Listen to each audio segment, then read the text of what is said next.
Bonjour à tous, j'espère que vous allez bien. Bienvenue sur Pensées inédites. Aujourd'hui, nous allons parler de la maîtrise de soi face aux différentes tempêtes de la vie, le contrôle de soi, savoir gérer nos pulsions et nos sentiments de colère. Restez avec nous pour pouvoir comprendre et nous accompagner autour de ces différents thèmes. Numéro 1. La maîtrise de soi. La maîtrise de soi est la capacité à réguler, contrôler ou mieux gérer ses émotions, ses sentiments, ses pensées, ses pulsions et son comportement face à des situations, des actions ou des paroles qui nous font du mal. Les synonymes de la maîtrise de soi sont la domination de soi-même, le sang-froid, le calme, l'impassibilité ou encore l'imperturbabilité. La maîtrise de soi implique de la retenue et une certaine autodiscipline. Qui n'a jamais été malheureux à cause d'un propos blessant lancé sans réfléchir ? Qui n'a jamais voulu effacer des paroles destructrices et revenir en arrière ? Il arrive que nos mots dépassent notre pensée, et qu'une fois la colère retombée, nous culpabilisions. Quels sont les exercices pour développer un plus grand contrôle de soi ? Numéro 2. Le contrôle de soi. Le contrôle de soi est une qualité reconnue et recherchée, innée chez certains, à acquérir pour d'autres. Il peut même être perçu comme une forme de sagesse ou de maturité. Avoir le contrôle de soi, c'est maîtriser ses réactions. Suivre sa volonté malgré les émotions. Parler des choses qui ne vont pas avec calme. Écouter les autres. Montrer la même attitude dans la victoire ou la défaite. Rester en toutes circonstances agréable et juste avec les autres. Numéro 3. Pour maîtriser ses pulsions, il faut permettre à son esprit au surmoi de reprendre les rênes et d'arrêter le mouvement. Se poser, réfléchir, décider. Savoir gérer ses pulsions. 1. Savoir identifier les sensations de notre corps et le moment où la colère survient. De ce fait, faire une pause, éloignez-vous de ce qui vous énerve, soufflez, respirez et pensez à autre chose. Vous sentirez le calme revenir et les battements de votre cœur ralentir. 2. S'il est difficile de prendre du recul, prenez au moins ce temps de pause pour réfléchir à la réaction que vous adopterez. 3. Apprendre certaines techniques de méditation, comme la méditation en pleine conscience ou la respiration contrôlée. 4. Se projeter dans une situation qui vous apaise, pensez à vos vacances, à un lieu qui vous apaise, la mer, la montagne, à un livre que vous aimez, à une personne avec laquelle vous vous sentez bien. 5. Extérioriser sa colère à travers une activité physique, artistique. Certaines personnes maîtrisent mal leurs pulsions colériques et montrent une tendance à se laisser emporter. Elles agissent impulsivement et font ou disent des choses sous l'effet de la colère qu'elles regrettent par la suite. Si ces réactions vous sont familières, ne vous inquiétez pas, avoir de la maîtrise est tout à fait possible. Voici la marche à suivre. Les personnes au tempérament coléreux éprouvent des difficultés lorsqu'il s'agit d'appréhender leurs émotions.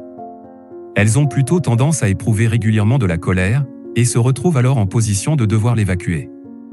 Soit en manifestant ouvertement de l'agressivité, verbale ou physique, contre l'objet de leur colère, soit, de manière indirecte, en se défoulant sur un substitut, comme en cassant un objet ou en cognant contre un mur par exemple. Cette colère est alors extériorisée, mais elle peut également être intériorisée, et alors l'émotion sera intense, fulminante, mais la réaction restera contenue. Cette deuxième configuration s'avère néanmoins délétère pour la santé dès lors qu'elle se traduit par une augmentation de la pression artérielle, du rythme cardiaque et de la tension musculaire. Un comportement colérique peut avoir de graves conséquences, aussi bien physique se faire mal ou casser un objet auquel on tient, que moral, blesser moralement son interlocuteur ou rompre des liens sociaux. La colère crée des conflits plutôt qu'elle ne les résout, c'est pourquoi il est important de savoir la maîtriser. Numéro 4. Comment gérer sa colère ? Il existe plusieurs méthodes pour apprendre à maîtriser sa colère lorsque l'on est face à une situation qui la déclenche. Il faut d'abord savoir identifier les sensations de notre corps et le moment où la colère survient. Faites alors une pause, marquez un temps d'arrêt, éloignez-vous de ce qui vous énerve, soufflez, respirez, pensez à autre chose, vous sentirez le calme revenir et les battements de votre cœur ralentir. S'il est difficile de prendre du recul, prenez au moins ce temps de pause pour réfléchir à la réaction que vous adopterez. Vous pouvez même apprendre certaines techniques de méditation, comme la méditation en pleine conscience ou la respiration contrôlée, qui vous donneront les moyens d'appréhender cette colère. Tentez également de vous projeter dans une situation qui vous apaise, pensez à vos vacances, à un lieu qui vous apaise, la mer, la montagne, à un livre que vous aimez, à une personne avec laquelle vous vous sentez bien. Vous pouvez également choisir d'extérioriser votre colère, mais dans un cadre qui soit à même de l'accueillir, par exemple au cours d'une activité physique running, boxe ou artistique, dessin, sculpture. Ces exercices vous permettront de vous défouler. Vous pouvez rencontrer un psychothérapeute ou un psychanalyste, qui vous donnera des outils personnalisés pour apprendre à négocier ce débordement émotionnel. Rédiger ce que vous ressentez chaque jour, plus particulièrement dans les moments où vous perdez le contrôle, peut vous aider à comprendre pourquoi vous avez perdu votre sang-froid ou pourquoi vous avez eu une violente discussion. N'oublions pas que nous sommes des êtres émotionnels et qu'une bonne partie de notre présent et de notre futur sera conditionnée par la gestion que nous faisons de cet être. Les pulsions sont une série de forces particulièrement intenses destinées à diriger notre conduite, à conquérir notre capacité de raisonnement et même, oserions-nous dire, à nous obliger parfois à agir d'une manière avec laquelle nous n'aurions jamais aimé agir. De ce fait, contrôler nos pulsions est une tâche ardue qui requiert un entraînement au contrôle de soi et une pratique constante, si bien que notre capacité à dériver leur énergie dépasse leur caractère.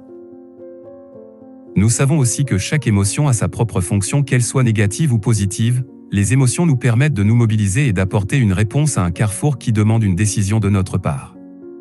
Il est important de savoir que la tristesse nous aide à gérer une perte, la peur nous invite à fuir, à nous échapper ou à éviter un danger potentiel qui peut compromettre notre vie, la colère nous apporte de l'autodéfense.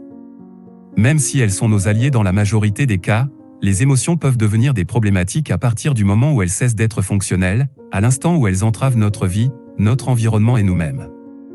C'est à un tel point qu'une bonne gestion émotionnelle marque la différence. Merci d'avoir apprécié la vidéo, n'hésitez pas à aimer, à partager et à nous laisser vos commentaires. Abonnez-vous à la chaîne pour ne pas manquer nos prochaines vidéos.